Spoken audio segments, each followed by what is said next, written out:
It's UBBOptionMillionaires.com. Monday after the closing bell on this February 22nd, 2016. I bring up the VIX here for you as I did for my last market outlook video. Why, might you ask? Are you asking yourself why? And I'll tell you why, because every time the VIX has come up to this 30 level over the last couple of years, aside from this brief spike to the upside that flash crash 2015 in the summer, that we've been rejected. And the VIX rejection here at the 30 levels marked a great buy point for the stock market. And you see what has happened since my last market outlook video. This red downside for the VIX dropping to over 10 points under the 20 level today. 1938 we closed at down almost 6%. Again, looking to draw a trend line here over the last 1.5 years here. This would be a support line here at about the 12.5, 13 level. Longer term, you can see this actual 20 level has acted as resistance heading up into the Ebola crisis in 2014. So that's something else to watch for. Late in the day as we broke under that. Could this be a one-day event? We're going to pop back up. Volatility start. That's what you see nowadays. All the headline events. It's not where the market's headed. It's like volatility. It's here to stay. Well, if it dips under 20, that's usually an indication the market's a little more calm, a little more sanguine, a little more tired of this constant calls for crash and heading into 2016. Yeah, it's been 8 years. And if you look for the S&P 500 ETF, the spiders I talked about since 2012, 2013 to break out of the long-term consolidation phase from the internet bubble and the financial crisis, and we broke out and hit new all-time record highs. I think ultimately we're going to come back to retest this channel.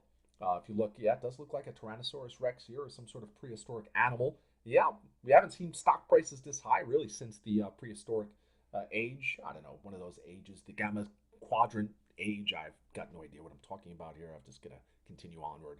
So let's look from a shorter term perspective here, and you can see each of the pullbacks that we saw over the last couple of years has enacted this reversal to the upside, sharp in nature, and you saw it just over the last week and a half. A huge move off the lows. We're under 181. We've rallied $14, almost $14 on the S&P 500 ETF, the spiders. Put in this beautiful W bottom, as we did look last summer. Do I know what you did last summer? There was a movie kind of titled that, wasn't there? And I just zoomed there accidentally. Sorry about that. You can see the same kind of action here. Back in the Ebola crisis, we were all going to get wiped off the planet, blood coming out of our noses, and then suddenly the world is fixed. Is that what's going to happen? We're going to come back to hit this 210, 212, 97 resistance point here for the S&P 500 ETF, the spiders? Or are we going to start rolling over here? Just look from a shorter term perspective on the S&P 500 futures, and you can see the move we've had up recently. Let me just pull it a little closer. Get a little closer. Pull in for a 1 year daily chart. And you can see the action here. You can draw a trend line across. Looks like we're starting to break out. We have this wonderful W pattern, although we did put in a lower low in 2016. That is something to be concerned about. You can draw a trend line across here. This action to the upside will come to rest if we do indeed continue this rally up at about 2040 on S&P 500 futures. Again, watch the VIX. Also the U.S. dollar. You see the pound overnight got pounded.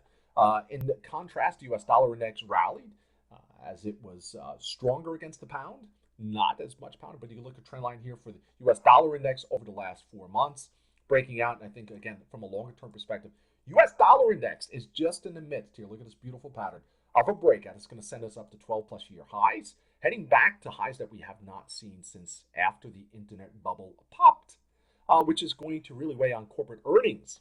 So we got a lot of earnings actually coming out this week. You're going to hear a lot of that dollar index. Hey, the U.S. dollar is really crimping corporate profits, and that's what we're going to see going forward in 2016, which is going to weigh on the stock market. Yeah, but right now we're in just this wonderful mode. I mean, even look at a stock like Caterpillar.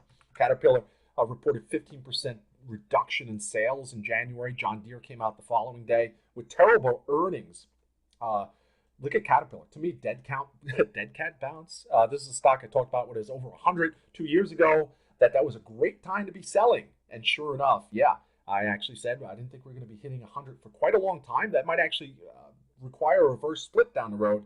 But you can see the action here for Caterpillar. Certainly not indicative of an economy that's just rolling along, just steamrolling, just bucketing the gains, tractoring over to new highs. So if you look at Caterpillar here, the breakdown, even if we get up here to the low 70s, very bearish. I'd actually prefer come up here and kiss. It could be a great short. If you look at the action, most of it to the downside here. So these bounces we're seeing with CAT, yeah, look at the move we've had off the lows. Earnings reported last week. Huge moves to the downside, and then the reversals, the upside. Look at us, down to 60, 50. It was up over 10% last week alone. Caterpillar. Also look at John Deere. John Deere, and if you want to compare them, John Deere actually probably makes the better short because from a chart perspective, it's got a lot more room to go to the downside. Just breaking through that. I don't know what this stray line is doing here, but it's got a purpose here. It's a 5-year chart. Look at the 20-year chart for John Deere, and you can see the breakdown that we have.